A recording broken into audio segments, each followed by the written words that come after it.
Good morning students. आज हम एक नया टॉपिक लेकर आए हैं इलेक्ट्रोस्टैटिक का। ठीक है, लास्ट लेक्चर में हमने स्टडी किया था charge distribution in a ring. उसके अकॉर्डिंग हमने एक पॉइंट पर इलेक्ट्रिक फील्ड की वैल्यू फाइंड आउट की। ठीक है, उसके बाद हमारे पास जो इंपॉर्टेंट टॉपिक आता है, इसके ऊपर बेस्ड न्यूमेरिकल भी बनते हैं। ठीक है, हम एक न्यूमेरिकल ही पिक करेंगे लेकिन हम वैल्यूज नहीं। ठीक है, एब्रीविएशन के बेस के ऊपर कि x क्या है। ठीक है, और हमें x सेक्शन में x की वैल्यू गिवन है, e हमें नोटेशन में e ही गिवन है। ठीक है, उसके ऊपर बेस्ड हम करेंगे। तो अब क्या है हमारे पास, motion of charge particle in an electric field. अगर हम एक इलेक्ट्रिक फील्ड के अंदर, यूनिफॉर्म इलेक्ट्रिक फील्ड के अंदर एक चार्ज को मूव करवाते हैं तो उसके ऊपर क्या इफेक्ट होगा, वो हमें स्टडी करना है इसके अंदर। ठीक है ना, अगर मैं एक चार्ज सपोज करो, हमने अब इसमें क्या करना है कि मेरे पास इलेक्ट्रॉन है। ठीक है, मैं उसे एंटर करवा रहा हूं। मैंने उसे इनिशियल वेलोसिटी कितनी दी है, v0 दी। इसे इनिशियल वेलोसिटी कितनी दी, v0। ठीक है, अगर कोई इलेक्ट्रिक फील्ड ना होता तो ये स्ट्रेट पाथ मूव कर जाता, फिर तो उसके ऊपर इफेक्ट होना ही नहीं था अगर कोई भी इलेक्ट्रिक फील्ड ना होता। अब क्योंकि इलेक्ट्रिक फील्ड है हमारे पास, तो क्या होता है, एक इलेक्ट्रोस्टैटिक फोर्स भी जनरेट होता है। ठीक है, और डायरेक्शन बहुत इंपॉर्टेंट होती है। देखो, अगर सपोज करो हम एग्जांपल ले रहे हैं कि इलेक्ट्रोस्टैटिक फोर्स की डायरेक्शन क्या रहती है। अगर मेरे पास मान लो यूनिफॉर्म इलेक्ट्रिक फील्ड से डिस्टेंस, ठीक है, और मैंने एक पॉजिटिव, क्योंकि चार्ज मैटर करता है कि पॉजिटिव चार्ज है या नेगेटिव चार्ज है। सपोज करो कि मैंने पॉजिटिव चार्ज इसमें इंट्रोड्यूस करवा दिया। पॉजिटिव चार्ज के ऊपर जो इलेक्ट्रोस्टैटिक फोर्स होगा वो कहां लगेगा, in the direction of electric field लगेगा, in the direction of electric field. और वही अगर मैं नेगेटिव चार्ज प्लेस कर देता तो opposite to the direction of electric field उसकी डायरेक्शन हो जाती है इलेक्ट्रोस्टैटिक फोर्स।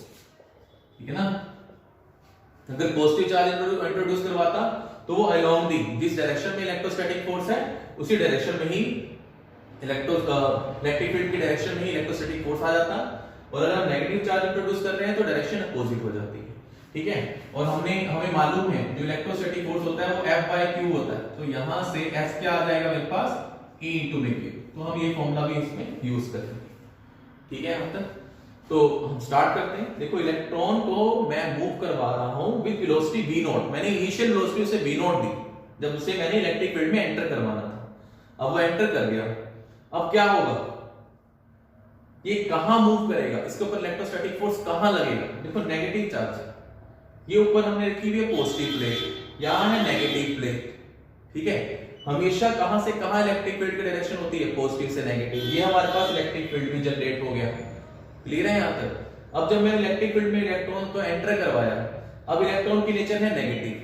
ठीक है, नेगेटिव इसके पास जाएगा या इसके पास जाएगा। देखो, नेगेटिव इसके साथ तो रिपल्शन हो जाएगा, इसके साथ क्या होगा, अट्रैक्शन होगा, फोर्स ऑफ अट्रैक्शन।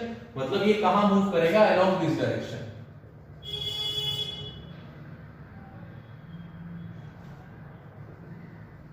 ठीक है, यहां से ऐसे जाने की कोशिश करेगा। ठीक है, तो ये पाथ ट्रैवल करेगा।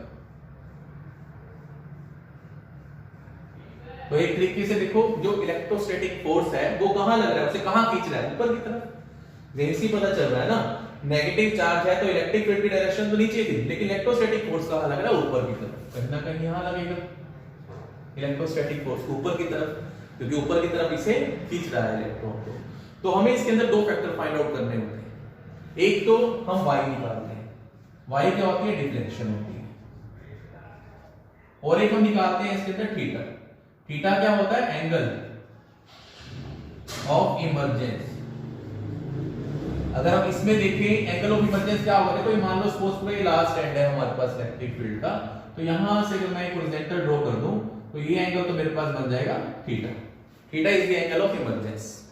क्लियर है यहां तक, theta is the angle of emergency. मुझे एंगल निकालना है, और ये सपोज करो ये मेरे पास क्या हो गया, y इज द डिफ्लेक्शन। उसमें कितनी टोटल डिफ्लेक्शन कॉस है। क्लियर है यहां तक। ठीक है, अब देखो मेरे पास क्या है, अगर मैं यहां देखूं फोर्स कहां लग रहा है, इलेक्ट्रोस्टैटिक फोर्स y डायरेक्शन लग रहा है। एक तरीके से f ऑफ y अगर मैं फाइंड आउट करूं, सबसे पहला स्टेप f ऑफ y किससे इक्वल होगा, मेरे पास फॉर्मूला है वो तो होता है q × v। अब यहां पर q चार्ज की जगह क्या है, मेरे पास इलेक्ट्रॉन है, तो ये e × v हो जाएगा। ठीक है, q चार्ज की जगह मैं इलेक्ट्रॉन को एंटर करवा रहा हूं। क्लियर है यहां तक। हम ये कर रहे हैं एक्सेलरेशन इवैल्यूएट करने के लिए। अब हमें मालूम है, हमने किया हुआ है, देखो जो फोर्स होता है वो मास इनटू में एक्सेलरेशन के ऊपर होता है। सपोज करो कि इस इलेक्ट्रॉन का जो मास है वो क्या है, m है, ठीक है। तो यहां से एक्सेलरेशन की वैल्यू क्या आ जाएगी, f बाय। क्लियर है यहां तक? तो यहां से अगर मैं acceleration in y direction y find out करूं तो f y बाय m हो जाएगा, मतलब e इनटू में e डिवाइडेड बाय m। ये मेरे पास क्या आ जाएगी, acceleration in y direction. Clear है यहां तक? अब हम स्प्लिट करेंगे कि भी x डायरेक्शन में हमारे पास क्या क्या चेंजेस आ रहे हैं और y डायरेक्शन में क्या क्या चेंजेस आ रहे हैं, to find out the value of y and theta. मुझे y और थीटा की वैल्यू फाइंड आउट करनी है, ठीक है। मैंने एक्सेलरेशन फाइंड आउट कर ली, इसे नोट कर लो। हम एक्सेलरेशन की वैल्यू मैं यहां पर पिक कर रहा हूं कि मेरे पास ay किससे इक्वल आ गया है, e इनटू में e डिवाइडेड बाय m, ठीक है, acceleration in y direction. Clear है? क्योंकि मैं अब ये रब कर दूं, ठीक है।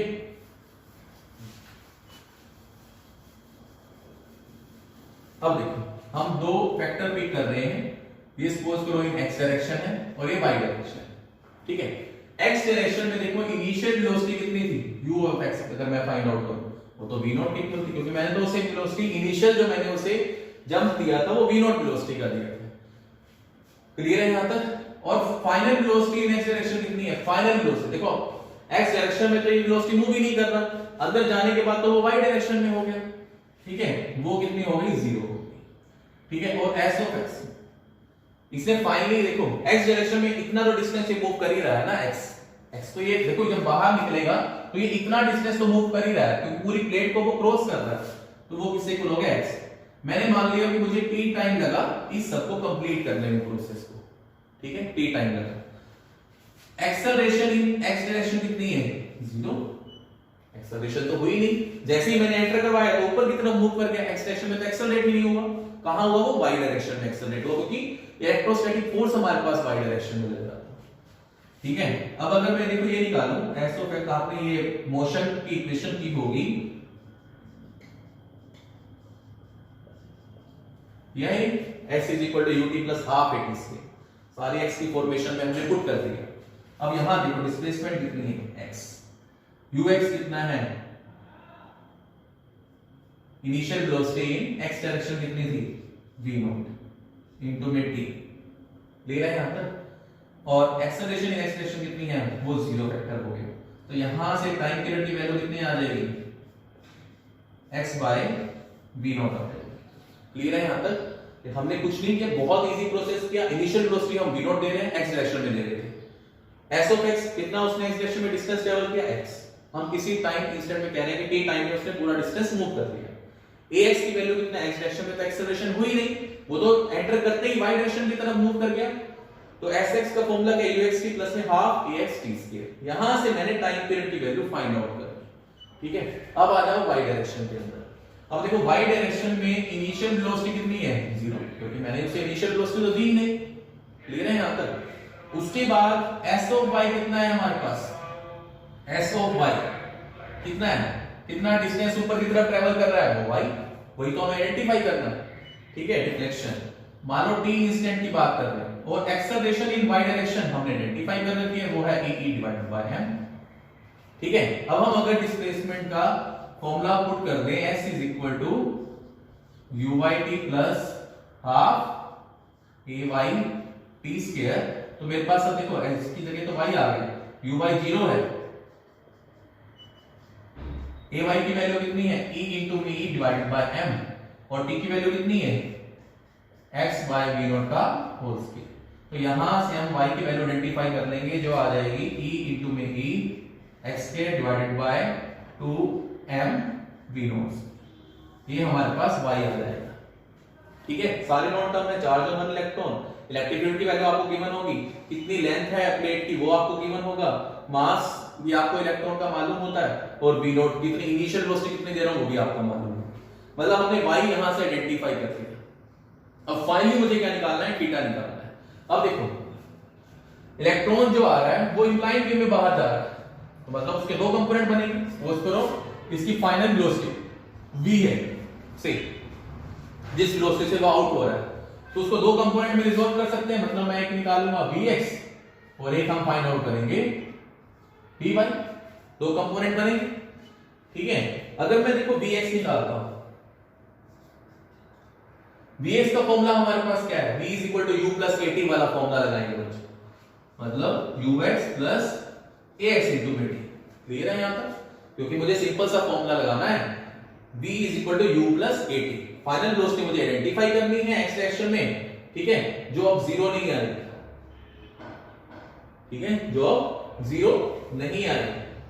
क्लियर है यहां तक? क्योंकि वो तो मैंने सिर्फ इस स्टेप के लिए देखा था, लेकिन बाहर तो आपको वेलोसिटी मिल रही है एक्स डायरेक्शन में, जब वो इमर्ज आउट हो रहा है बाहर, ठीक है।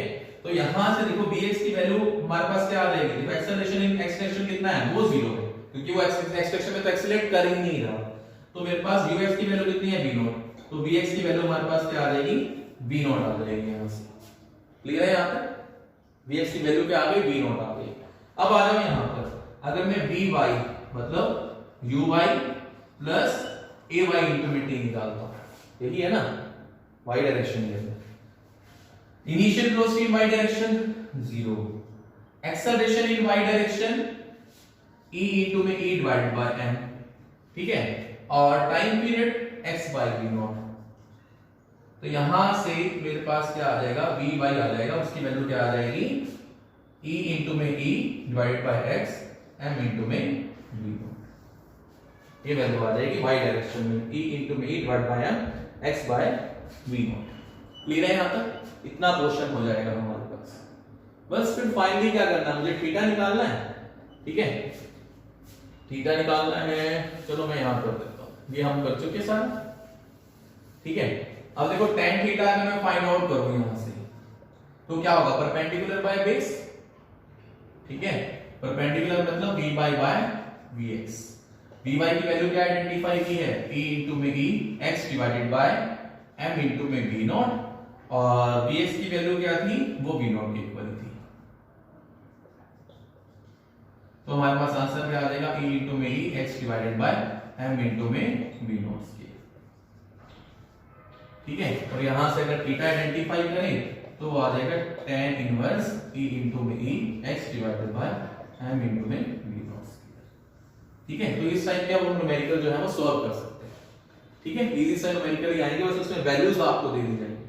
अगर यहाँ पॉजिटिव चार्ज दे दिया जाए तो क्या होगा, ये attractive towards the x, negative charge हो जाएगा, इलेक्ट्रिक फील्ड जो इलेक्ट्रोस्टैटिक फोर्सेस की डायरेक्शन क्या हो जाएगी, अलोंग द इलेक्ट्रिक फील्ड हो जाएगी, ठीक है। हमने सारा कर दिया, हमने vx की वैल्यू आइडेंटिफाई की, vy की वैल्यू आइडेंटिफाई की, क्योंकि मुझे थीटा निकालना है। tan थीटा की वैल्यू क्या होगी, परपेंडिकुलर बाय बेस, ठीक है। तो मैंने vy की वैल्यू पुट की और vx की वैल्यू पुट की और आंसर निकाल दिया, ठीक है। ये फाइनली आंसर हो जाएगा थीटा का, ये फाइनली आंसर हो जाएगा y का। यही हमने आइडेंटिफाई करना था, स्लोप और डिफ्लेक्शन फाइंड आउट करना था, वो हमने आइडेंटिफाई कर दिया, ठीक है। तो बच्चों आज के लिए इतना ही। आगे जो नेक्स्ट लेक्चर में हम करेंगे वो इलेक्ट्रिक फील्ड लाइंस करेंगे, ठीक है। थ्योरी में बहुत अच्छा क्वेश्चन बनता है इलेक्ट्रिक फील्ड लाइंस के ऊपर, ठीक है। तो बेस्ट ऑफ लक, ठीक है। पॉज करके नोट करते रहें, नोट्स बनाते रहें, बहुत बेनिफिट होगा आप लोगों को।